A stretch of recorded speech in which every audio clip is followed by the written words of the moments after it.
Today I am sewing up lots of these blocks. There are 3 different curves in this block. I thought it's probably a good idea that I show you how I sew them.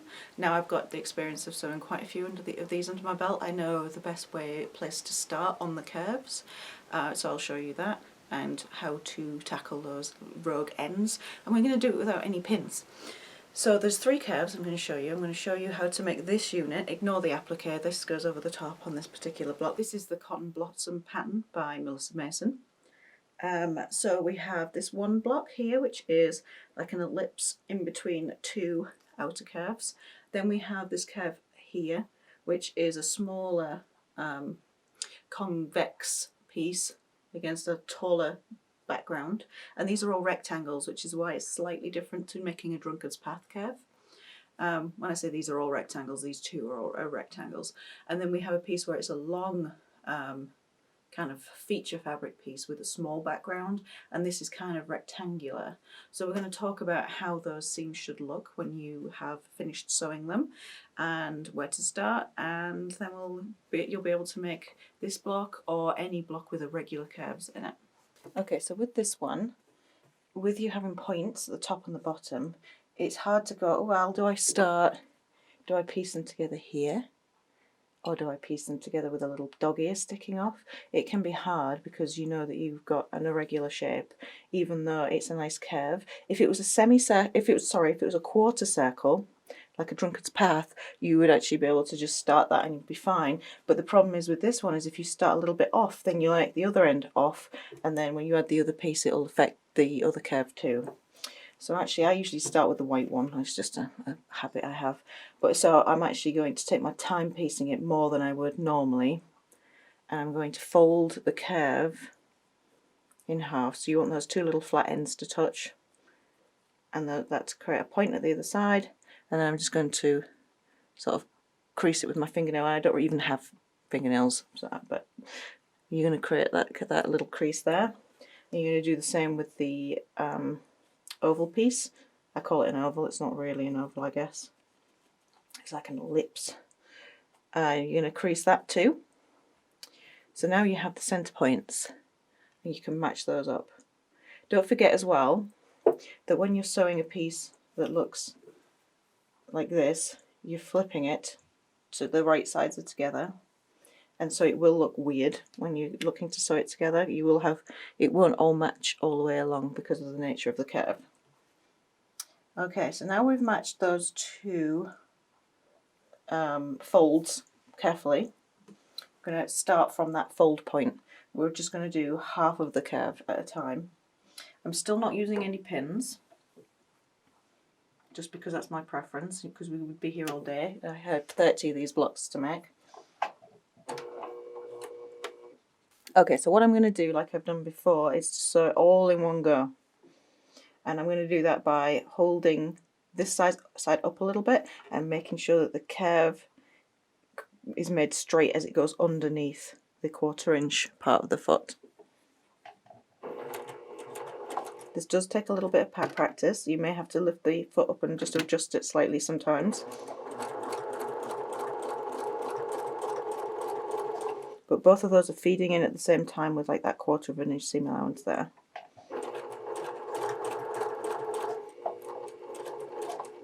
I'm actually okay right now, but as I get closer to the end on some of the other curves, I might use a pair of tweezers or a pin, or even my seam ripper, just to kind of use it like a stiletto and guide those 2 end pieces together.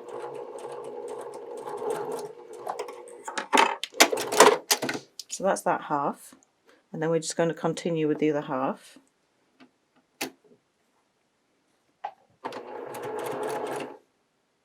I actually prefer to sew these as a scant 1/4 inch, just because they do tend to be kind of rectangular when you go to square them up, and they can be a little bit tricky on 2 of the sides as opposed to the other 2, which seems to have more to trim off. And I prefer having more to trim off because you know what you're going to get at the end. So if you notice, this time we've actually got the outer piece over the top of the inner piece because we had to flip it. This can be a little bit more tricky. You really don't want to stretch this, you've got to be careful. So if you are holding it up, you have a tendency to kind of pull it.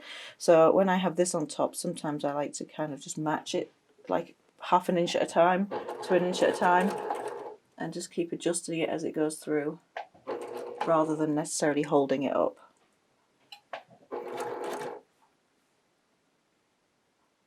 So just take a little while, and you will get like these little foldy bits. As long as they're not under your stitching, you're fine, because it's just how the excess accounts for the for fitting in that curve. Okay, I'm just going to grab that with them.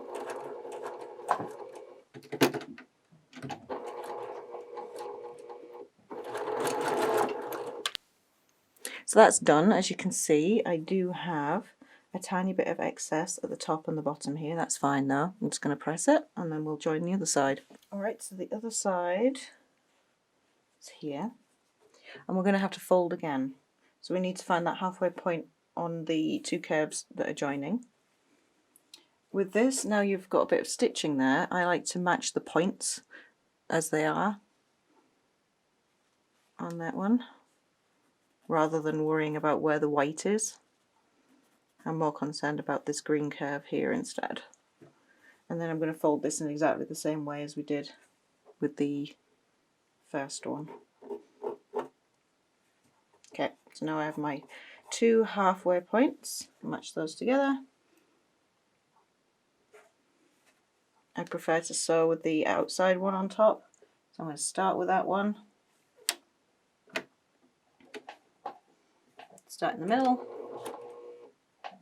You can backstitch if you wish.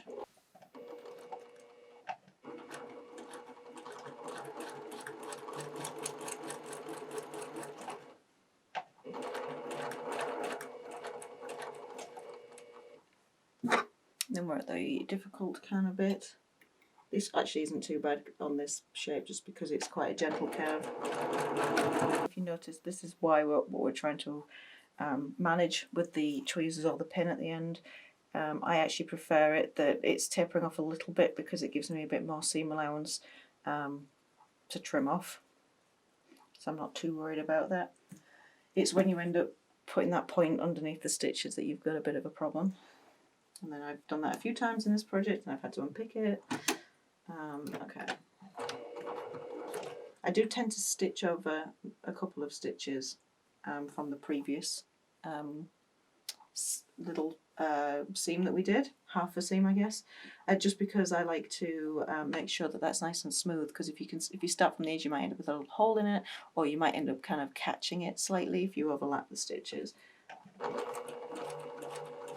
If you're worried about stretching, you can use best press or starch or something on the fabric before you cut it out, if you're worried about stretching it when you cut it, or if you've cut it out already and you're pretty accurate with that, but you're worried about it when you come to the machine, you can spray your shapes with best press and then come to sew them.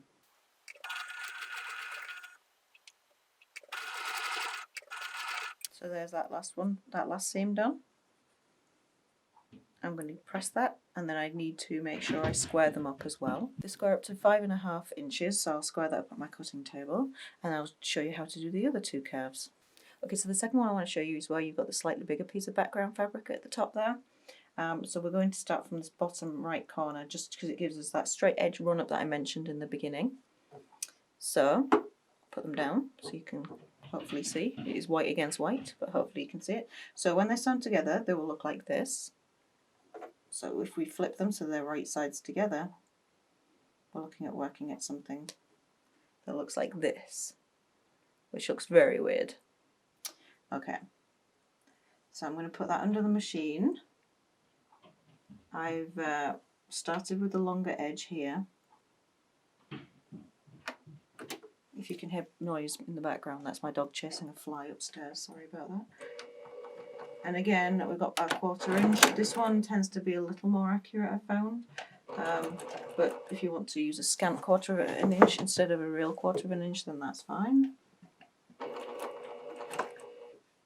And we'll just do the same as before. We had a couple of stitches at the beginning that were straight, which was nice. But we're just going to, occasionally you have to lift up the foot, but we're going to keep working our way around, just making sure that they're straight as they go underneath the foot.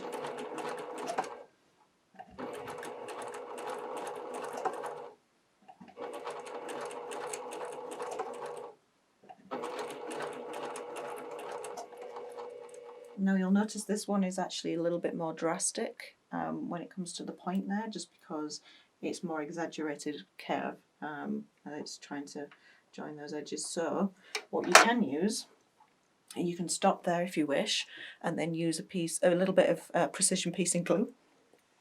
You put that down there, you stick them together, press it with the iron, and then come back and continue that curve. So let me show you what that looks like anyway. I haven't been doing, I've kind of got used to getting these to go together, but if you do need that, it'll give you a quick demonstration of that. So I just put it on one side of the seam. Let's put it on the white side. I've got a little bit on there, I don't know how well you can see it because it's very fine glue. You don't need much. And then we're going to just make sure that corner matches. We're not going to go crazy and try and match the whole curve. So you only really need glue in the corner, but it'll kind of go around there-ish. I'd like it to be a little straighter though. Okay, so I'm going to take that to the iron now and just press that. So it has created this nice curve for me to sew now. They're joined together quite well with that glue. Just going to stick it under the machine and carry on the curve that I was doing.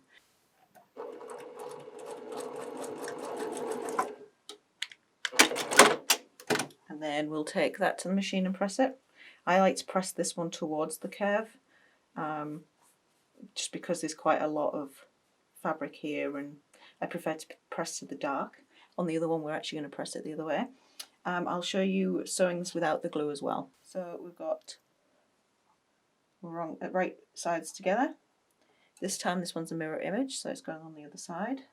So I'll have my longer edge goes into the machine first, but I'll have my concave piece rather than my convex piece on the top, just because it's a mirror image and there's not a lot I can do about that. If it was a regular curve and I was starting at this end, it would be the same. I'd just start from a different end, but because I'm always starting from the same point, it'll change which one's on top.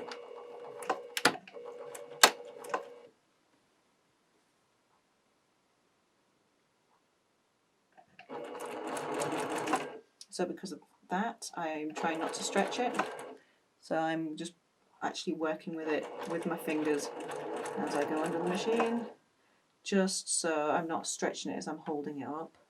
Might hold it up a little bit, because holding it up is the quicker and easier way of doing it. But if you're worried about stretching and making your blocks wonky, if it's important that they're not, if you do an improv or something, it wouldn't really matter.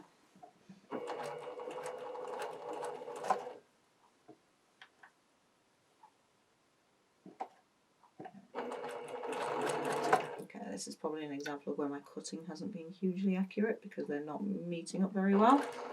I'm just going to fudge it. So I did go all the way around. I could have used tweezers or something to kind of pull it in place. Actually, that worked out a lot better than I was expecting. I was expecting this corner to have a big piece of the brown sticking out, and it's only got that tiny little bit there. So that's just a bit that can probably get trimmed off. This block's supposed to be 3 inches wide, so I'll just check it when I trim it. So that's that shape block. You might notice there's a couple of kind of creases, but that's where I've been holding it with my fingers. So they're not actually in the stitches. You can press those right out. You'll know the difference between a little crease and a pucker, because the puckers will be stuck in the stitches, and this looks nice and flat, so I'm happy with that one. The last shape we have is the one with the big convex curve, or the big piece with the convex curve, and the smaller piece. Now, I was making a mistake at the beginning where I was actually piecing this the wrong way around. So if you have a block that has a similar kind of shape, make sure that you're not kind of doing this. You make sure that you lay it flat before you sew it, and you match it up so you know which corners are matching. Now with this, we always have to start at this side, and that's just because this is a slightly straight edge, but this will actually run off and our stitches will actually end inside the convex piece. So we're not starting on the edge with this, and that's why we have to, because we're not quite sure where we're going to end up. Okay, so again, right sides together. It's going to look like this. I'm going to put that into the machine as before. Okay, so this is the one to pay close attention to what happens at the end. I'm going to sew it in exactly the same way though. But yeah, but this is like the piece I don't want to stretch on this one, so I am being a bit more careful. The next one I'll show you as well. I'm actually going to sew it the other way around, so we'll have the brown on the top.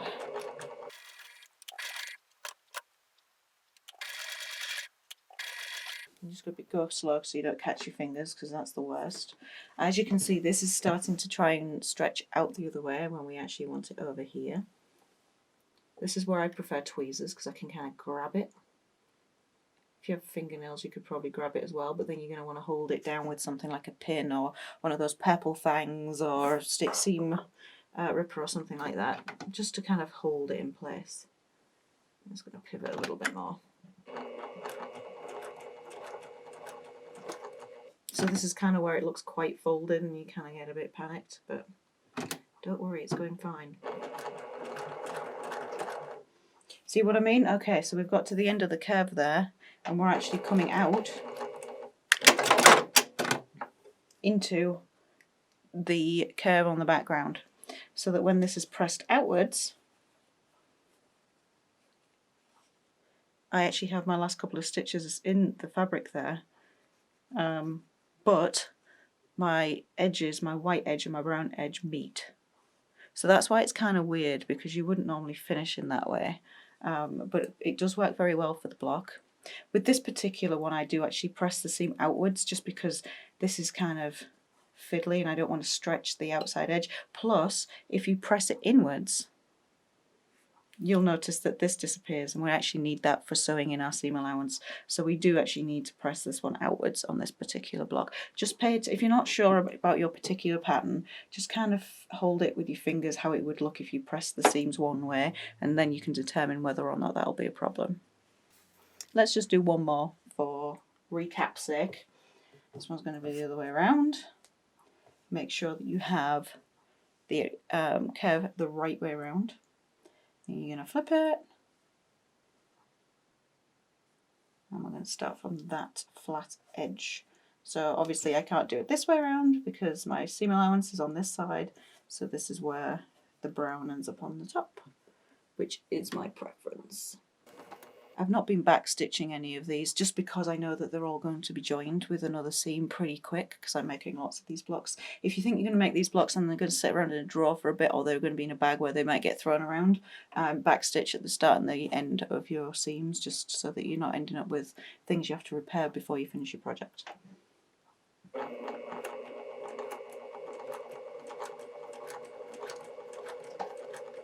Even when you're holding it up, you might need to adjust it just slightly as you go along.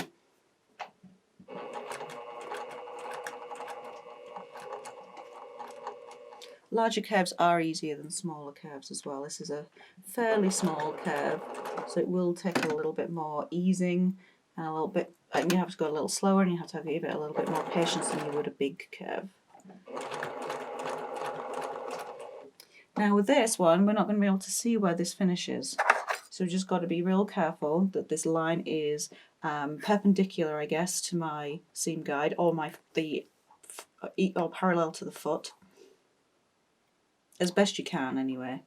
Sometimes it'll go off a little bit, and that's fine. You just don't want the stitching to be coming out along here and then coming out at the point, because you'll have to sew that again.